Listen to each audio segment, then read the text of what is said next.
Hello students, आज का हमारा टॉपिक है sexual reproduction in Marchantia. Marchantia के अंदर लैंगिक जनन किस प्रकार से होता है। इससे पहले वाले वीडियो में हमने मार्केंशिया के अंदर वेजिटेटिव रिप्रोडक्शन के बारे में पढ़ा था। तो मार्केंशिया में जो सेक्सुअल रिप्रोडक्शन है वो डायोसियस टाइप का होता है। डायोसियस का मतलब होता है कि यहाँ पर मेल और फीमेल के सेक्स ऑर्गन बनते हैं, ठीक है। और सेक्स ऑर्गन जिसके ऊपर बनते हैं वो स्ट्रक्चर कहलाती है गेमेटोफोर्स। तो यहाँ पर मेल का जो सेक्स ऑर्गन है वो बनता है एंथीडियोफोर के ऊपर और ये एंथीडियम कहलाता है। इसी तरह फीमेल का जो सेक्स ऑर्गन है वो बनता है आर्कीगोनियोफोर के ऊपर और ये आर्कीगोनिया कहलाता है। तो मेल का सेक्स ऑर्गन है वो तो कहलाएगा एंथीडियम, फीमेल का जो सेक्स ऑर्गन है वो कहलाता है आर्कीगोनियम। अब हम पढ़ते हैं जो सबसे पहले मेल का सेक्स ऑर्गन है उसके बारे में। तो सबसे पहले हम पढ़ेंगे स्ट्रक्चर ऑफ एंथीडियोफोर, ठीक है। एंथीडियोफोर की जो स्ट्रक्चर है वो किस प्रकार से होती है। तो ये एक एंथीडियोफोर का डायग्राम है। ये मार्केंशिया का थैलस है और उस थैलस के ऊपर ये एंथीडियोफोर बना हुआ है जिसके ऊपर ये एंथीडियम लगी हुई है, ठीक है। तो इसकी स्ट्रक्चर के बारे में हम पहले पढ़ते हैं। तो एंथीडियोफोर जो होता है वो मेल वाले प्लांट के ऊपर बनता है और ये एपिकल नोच से बनते हैं। एंथीडियोफोर किसके ऊपर बनेगा, जो मेल प्लांट होता है उसके ऊपर एंथीडियोफोर का निर्माण होता है और जो एपिकल नोच वाला जो पोर्शन होता है वहाँ से ये बनते हैं। जैसे ये एपिकल नोच का पोर्शन है, ये एपिकल नोच का पोर्शन है, ये एपिकल नोच वाला पोर्शन है। तो एपिकल नोच वाली जगह से एंथीडियोफोर का डेवलपमेंट होता है। एंथीडियोफोर के अंदर एक लंबा सा व्रंत होता है जिसे हम स्टोक बोलते हैं, ठीक है। इस लंबा सा इसका डंठल होता है और उस डंठल को हम क्या बोलते हैं, स्टोक बोलते हैं। ये 1 से 3 सेंटीमीटर लंबा होता है। इसकी लंबाई जो है वो 1 से 3 सेंटीमीटर होती है और इसके ऊपर 8 पालियों से बनी हुई डिस्क जैसी स्ट्रक्चर पाई जाती है। ये जो डिस्क है इसके अंदर लोब्स होती हैं, पालियां होती है और कितनी लोब होती है, 8 लोब होती है, ठीक है। अगर एक सिंगल लोब का अगर हम टीएस काटेंगे, ट्रांसफर सेक्शन काटेंगे, तो उसके अंदर हमें इस तरह की स्ट्रक्चर देखने को मिलेगी। एक सिंगल लोब का अगर हम डायग्राम लेते हैं या उसका ट्रांसफर सेक्शन काटेंगे तो उसमें इस तरह की स्ट्रक्चर हमें देखने को मिलती है। तो एंथीडियोफोर का जो डेवलपमेंट होता है वो मार्केंशिया के थैलस से ही होता है और टीएस की लोब में थैलस जैसी ही इंटरनल स्ट्रक्चर दिखाई देती है, ठीक है। अगर हम एक लोब का टीएस काटेंगे तो टीएस में हमें क्या दिखेगा, जैसा थैलस का इंटरनल स्ट्रक्चर होता है मार्केंशिया का वैसा ही स्ट्रक्चर हमें इसमें देखने को मिलता है। तो इसमें क्या क्या चीज़ें हमें देखने को मिलेगी, एक तो स्टोक होता है और एक ये डिस्क जो है वो देखने को मिलता है। तो स्टोक जो है, स्टोक वाला पोर्शन है, अगर टीएस काटेंगे तो इसमें हमें एयर चैम्बर्स देखने को मिलेंगे, फोटोसिंथेटिक जो फिलामेंट होते हैं वो देखने को मिलेंगे और एयर पोर्स जो होते हैं वो देखने को मिलेंगे। तो स्टोक जो होता है वो स्टोरेज रीजन होता है, संचयी क्षेत्र होता है। फिर डिस्क वाला पोर्शन है, इसमें हमें क्या क्या चीज़ें देखने को मिलेगी। तो डिस्क या जो लोब होती है वो डोर्सल सरफेस पर एयर चैम्बर इसमें देखने को मिलेंगे हमें और एंथीडियल चैम्बर जो है वो देखने को मिलेंगे। तो एयर चैम्बर और एंथीडियल चैम्बर जो है वो एक दूसरे के अल्टरनेट क्रम में देखने को मिलेंगे, यानी कि एक एंथीडियल चैम्बर उसके बाद में एक एयर चैम्बर, फिर एक एंथीडियल चैम्बर, फिर एक एयर चैम्बर। तो इस तरह से ये अल्टरनेट क्रम में दिखाई देते हैं। एयर चैम्बर जो है, जैसे मान लो ये एक लोब का टीएस है, ये एक लोब का ट्रांसफर सेक्शन का डायग्राम यहाँ पर बनाया हुआ है। तो लोब के ट्रांसफर सेक्शन में हमें क्या क्या चीज़ें देखने को मिलती है कि एक तो ये थैलस जैसा दिखता है, थैलस जैसा ही इंटरनल स्ट्रक्चर इसका होता है।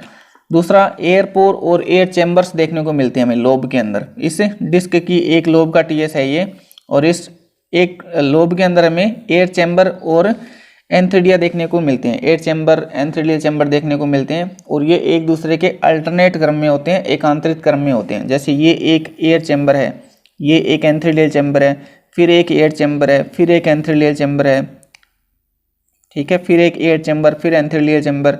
तो ये सारे जो चैम्बर्स होते हैं एंथीडियम चैम्बर और एयर चैम्बर्स, ये एक दूसरे के अल्टरनेट क्रम में होते हैं, एकांतरित क्रम में होते हैं। तो सबसे पहले मैं बताता हूँ एयर चैम्बर के बारे में। तो ये हमारा एक एयर चैम्बर है, ठीक है।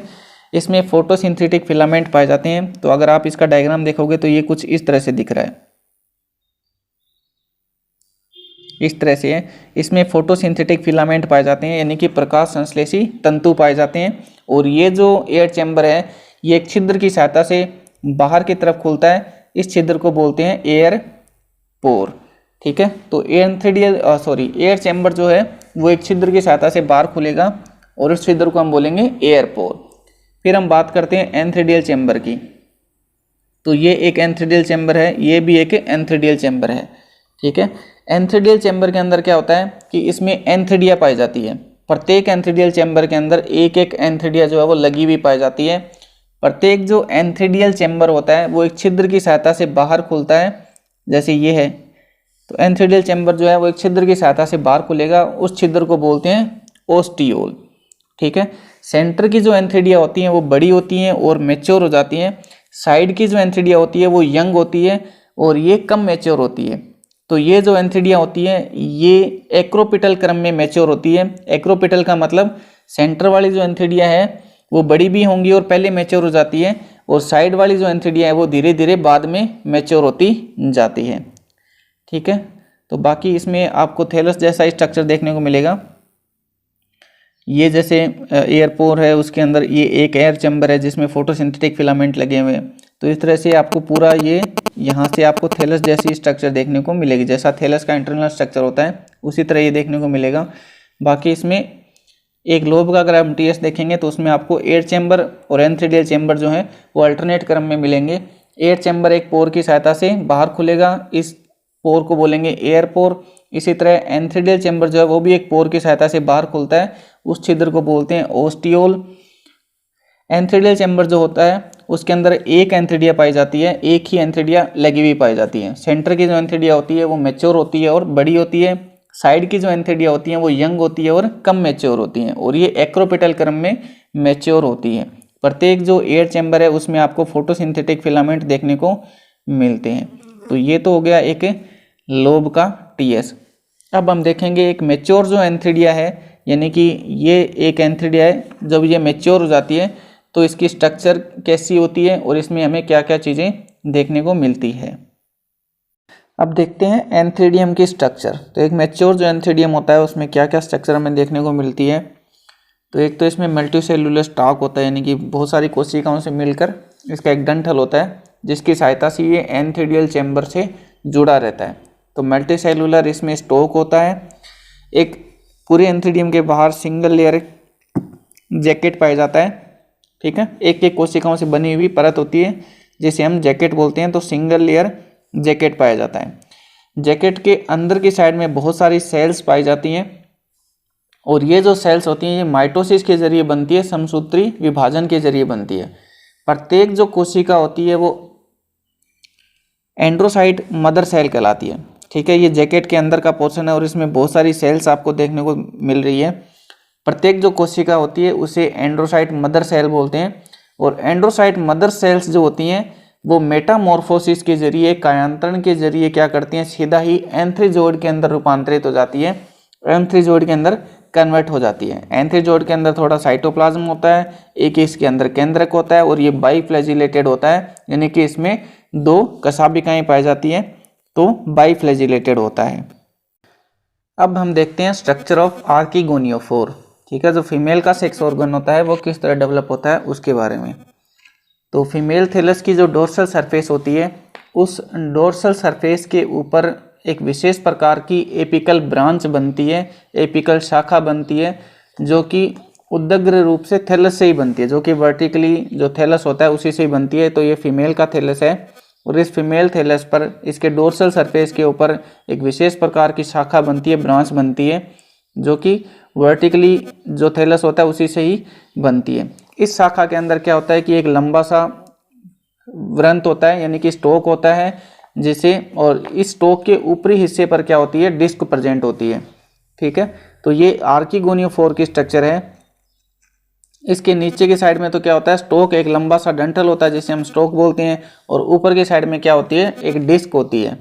ठीक है, डिस्क में 8 पालियां होती है, 8 लोब पाई जाती है।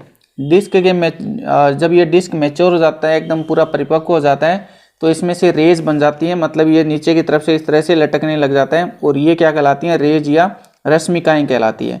तो जब ये मैच्योर हो जाती है डिस्क तो मैच्योर होने पे क्या बन जाती है, इसमें रेज बन जाती है, और जिस रेज के बनने की वजह से क्या होता है, ये छतरी के आकार जैसी दिखाई देने लग जाती है, मतलब ये अम्ब्रेला शेप हो जाती है। प्रत्येक जो लोब होता है उसके ऊपर 12 से 14 आर की गोनियां बनती है। ठीक है, प्रत्येक जो लोब है, अगर एक पाली का डायग्राम देखेंगे तो प्रत्येक लोब के अंदर 12 से लेकर 14 तक इसमें आर की गोनियां का निर्माण होता है, आर की गोनियां बनती है। सेंटर की जो आर की गोनियां है, जैसे हम यहाँ पर एक लोब का डायग्राम ले रहे हैं, तो एक अगर लोब का देखेंगे हम तो इसमें 12 से 14 आर की गोनियां बनती है, और सेंटर की जो आर की गोनियां यानी कि जो बीच वाली आर की गोनियां होती है, ये सबसे पहले मैच्योर हो जाती है और ये सबसे पहले बनती है। साइड के जो आर की गोनियां होते हैं ये इमैच्योर होते हैं, मतलब ये अविकसित होते हैं। साइड वाले जो आर की गोनियां होती हैं वो इमैच्योर होती है, मतलब ये अविकसित होती हैं। इमैच्योर क्यों होती है, क्योंकि ये बाद में बनती है। ठीक है, इनका निर्माण जो है वो बाद में होता है। सेंटर की जो आर की गोनियां होती है इनका निर्माण पहले हो जाता है, तो ये पहले मैच्योर हो जाती है, और बाद वाली जो आर की गोनियां बनती है वो अविकसित होती है, ये बाद में बनती है।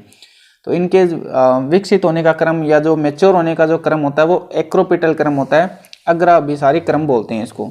जब आर की गोनियां लोब पर एकदम सीधी खड़ी रहती है, मतलब इस कंडीशन में, ठीक है, जब आर की गोनियां लोब के ऊपर सीधी खड़ी होती है उसी टाइम क्या होता है, इसमें फर्टिलाइजेशन होता है, निषेचन की क्रिया होती है। जब आर की गोनियां एकदम सीधी होती है, लोब के ऊपर एकदम सीधी खड़ी रहती है, उसी टाइम पे क्या होगा, इसमें फर्टिलाइजेशन की क्रिया होती है, निषेचन की क्रिया होती है। मतलब जो एंथ्रीजोइड होता है ना, वो इसी टाइम पर क्या होता है, इस आर की गोनिया के अंदर प्रवेश करता है।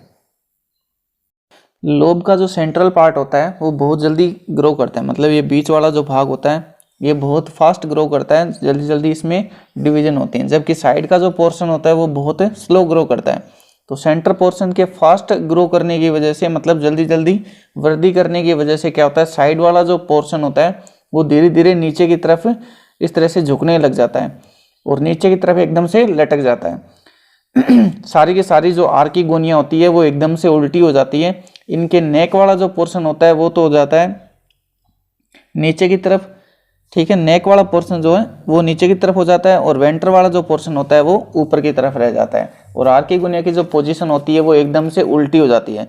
जैसे आप डायग्राम में देख सकते हो कि इस डायग्राम में आर की गोनिया जो है वो एकदम सीधी है, अभी सीधी कंडीशन में है, लेकिन जब सेंटर पोर्शन जल्दी जल्दी ग्रो करेगा तो साइड वाला पोर्शन जो है वो धीरे धीरे इस तरह से नीचे लटकना स्टार्ट हो जाएगा, और नीचे की तरफ एकदम पूरा लटक जाता है। नीचे की तरफ लटकने से क्या होगा, आर की गोनिया की पोजीशन जो वो एकदम से उल्टी हो जाती है। ठीक है, इनका नेक वाला पोर्शन यहाँ पर देखो ऊपर की तरफ है, वेंटर वाला पोर्शन नीचे की तरफ है। तो जब ये एकदम पूरा साइड से झुक जाएगी आर की गोनिया, तो नेक वाला पोर्शन तो नीचे हो जाएगा और वेंटर वाला पोर्शन ऊपर की तरफ हो जाता है, और आर की गोनिया की जो पोजीशन होती है वो एकदम से उल्टी हो जाती है। अब हम देखते हैं आर की गोनिया जो है उसका इंटरनल स्ट्रक्चर कैसा होता है, आंतरिक संरचना किस प्रकार की होती है। तो आर की गोनिया के अंदर एक लंबी सी गर्दन होती है, संकरी नैरो नेक होती है, जो कि मल्टी सेलुलर होती है, बहुत सारी कोशिकाओं से मिलकर बनती है। आधार का जो भाग होता है वो फुला हुआ भाग होता है, और इसे वेंटर बोलते हैं। वेंटर के चारों तरफ क्या होता है, सिंगल लेयर का जैकेट पाया जाता है, और इसमें एग सेल उपस्थित होती है। नेक में सबसे ऊपर की तरफ में यहाँ पर अगर आप देखोगे तो 4 कोशिकाएं पाई जाती है, यानी कि 4 कोशिकाओं से बना हुआ कवर होता है, और इन चारों सेल्स को बोलते हैं कवर सेल्स। नेक के अंदर 8 नेक केनाल सेल पाई जाती है। ठीक है, नेक के अंदर कोशिकाओं की संख्या कितनी होती है, 8। तो ये 8 नेक केनाल सेल्स जो हैं वो नेक के अंदर पाई जाती है, और इन कोशिकाओं में बाहर की तरफ 6 पंक्तियां होती है जो कि जैकेट सेल्स कहलाती हैं। ठीक है, नेक के अंदर की तरफ तो क्या होता है, 8 कोशिकाएं पाई जाती है, और इन्हें नेक केनाल सेल्स बोलते हैं। और नेक के बाहर की तरफ क्या होता है कि 6 कोशिकाओं की पंक्तियां होती है, या आप ऐसे बोल सकते हो कि 6 कोशिकाएं जो पंक्तियों में उपस्थित होती है और वो जैकेट का निर्माण करती है, बाहर की तरफ में जैकेट बनाती है। वेंटर केनाल जो सेल होती है वो बाकी सेल से को थोड़ी बड़ी होती है, यानी कि ये वेंटर वाली जो ये वाली सेल है जिसे हम वेंटर केनाल सेल बोलते हैं, ये बाकी कोशिकाओं से थोड़ी बड़ी होती है, और इसी कोशिका के नीचे क्या होता है, एग सेल पाई जाती है, एग उपस्थित होती है। तो ये है किसका डायग्राम, आर की गोनिया की इंटरनल स्ट्रक्चर। इसके बाद आता है फर्टिलाइजेशन, और फर्टिलाइजेशन के लिए जल की उपस्थिति आवश्यक होती है। जल की उपस्थिति में ही फर्टिलाइजेशन की प्रोसेस कंप्लीट होती है। वेंटर केनाल सेल, नेक केनाल सेल ये जो सेल्स होती हैं ये वाटर अब्जॉर्ब करके फूल जाती है, और जो कवर सेल्स होती है ये कवर सेल्स यहाँ से फट जाती है। वेंट्रल कैनाल सेल तथा नेक कैनाल सेल्स जो होती हैं वो जल को अवशोषण करती हैं और श्लेष्मा का निर्माण करती हैं, म्यूसिलेज बनाती हैं। म्यूसिलेज से आकर्षित होकर एंथ्रीजोइड जो है वो आर्की गुनिया की नेक के अंदर प्रवेश करता है और नेक से होता हुआ वेंटर में पहुंच जाता है। वेंटर में एग होता है, एग से फ्यूजन करता है और फ्यूजन के बाद में जाइगोट का निर्माण करता है, जाइगोट का फॉर्मेशन करता है। तो इस तरह से फर्टिलाइजेशन की प्रोसेस जो वो कंप्लीट होती है। फर्टिलाइजेशन के लिए जल की उपस्थिति जो है आवश्यक होती है। फर्टिलाइजेशन होने के बाद में जाइगोट बनता है। अब जाइगोट आगे डिवीजन करके स्पोरोफाइट प्लांट बनाता है। तो हम आगे देखेंगे कि स्पोरोफाइट प्लांट जो है वो किस तरह से डेवलप होता है। तो नेक्स्ट वीडियो में हम पढ़ेंगे स्पोरोफाइट प्लांट के बारे में। आज के लिए फर्टिलाइजेशन तक टॉपिक जो है वो कंप्लीट होता है। नेक्स्ट वीडियो में हम स्पोरोफाइट के बारे में पढ़ेंगे। तो वीडियो अगर अच्छा लगे तो लाइक शेयर और सब्सक्राइब जरूर करें। Thank you.